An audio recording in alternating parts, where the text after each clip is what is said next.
My book, Living with Parkinson's Disease, Shake, Rattle and Roll, is advertised on my website, www.rayjpaul.com. On the website also is the preface. I'm ill and will remain so. I'm going to read the preface out to you because I suspect whatever impact it has on you in text will have a slightly different impact when I read it to you for word by word. Here goes.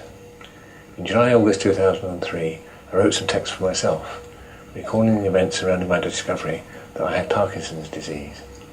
The shock when I realised there was something wrong with me and what it was. Then there was trauma when I told my wife Yasna, the never-to-be-forgotten orgy of despair.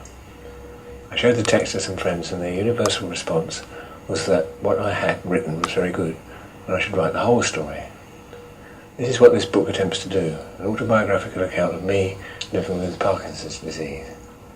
But before telling my story, it seems appropriate that all readers should see for themselves the text I wrote in 2003.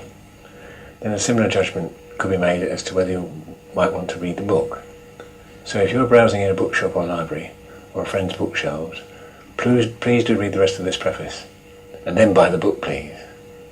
Here's the first text I wrote in 2003, amended only in the light of only essential updating.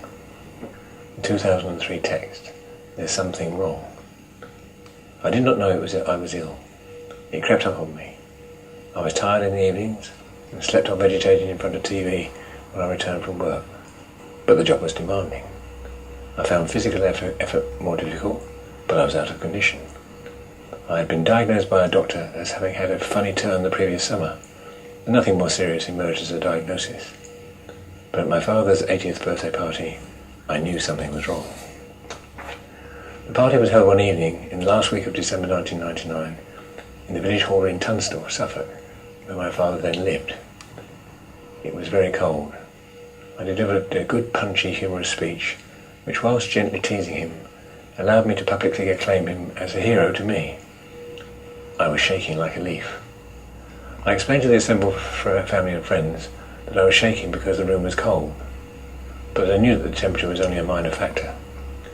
It could have been nerves, but I knew that was only a minor factor too. So what was going on? I suspected health and determined to investigate. The next morning back at home, I looked up shaking, see tremors. There was a long list under tremors which included Parkinson's disease. When I looked the latter up, I was shocked to read a complete description of my physical status symptoms and not just temporarily being out of condition. I undoubtedly had Parkinson's disease. For example, I had a stiff, shuffling, unbalanced walk, an unblinking, fixed expression. My walking might turn into uncontrollable tiny running steps. I had a tremor, especially on the left side. My handwriting had become very small. My speech was slower and quieter. My movements were very slow. My posture tended to be rigid. Dressing had become increasingly difficult, especially buttons, etc. The medical book was out of date, but it was to be over a month before I was to find out that my life expectancy was only going to be reduced by about 2 years. How would I ever know? As opposed to one book saying I had 8 to 10 years left. I waited a few days until the 1st of January 2000 to tell my wife Yasna. It made sense to me that since we would spend my time in the new millennium with Parkinson's disease, there was no need to ruin the previous millennium as well. Such is the power of logical thinking when under pressure. I had been quite calm, even accepting of my fate in those few days when only I knew. But then I told Yasna. She was completely and absolutely devastating. We soon sank into masses of joint crying, reading the book again, asking could there be another explanation. There was none. We had irrevocably set up life together just 10 years before, breaking up both our previous marriages in the process. It had been hard, very hard.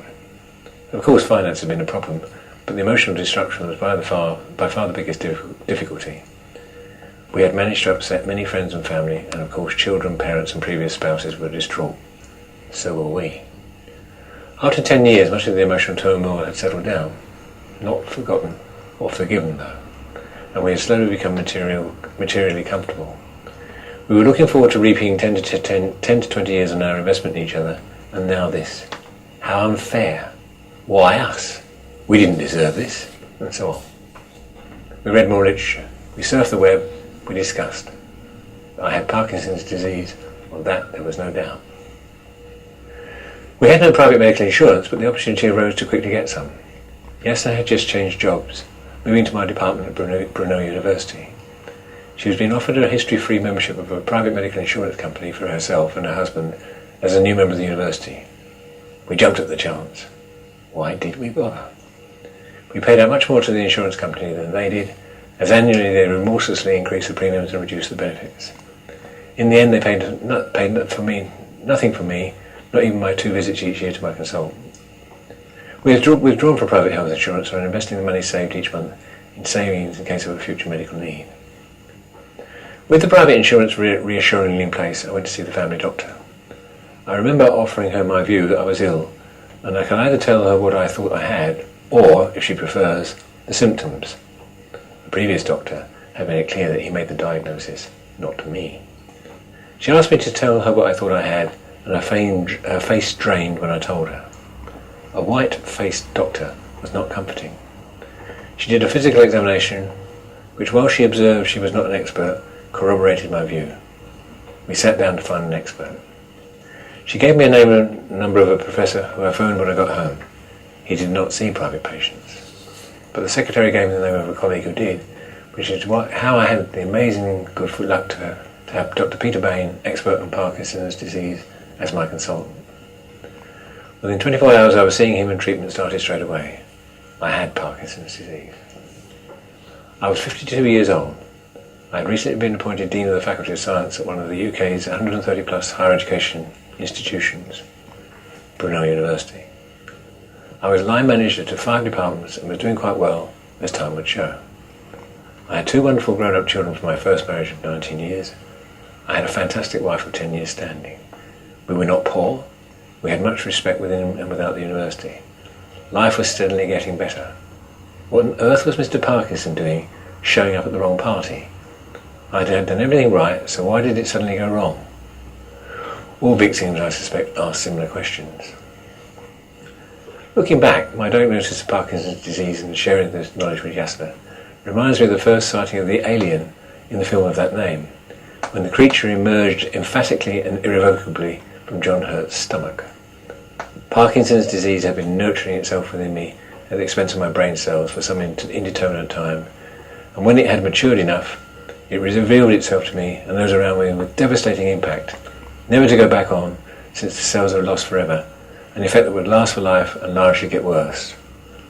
John Hurt died in the film. I went into bereavement for myself.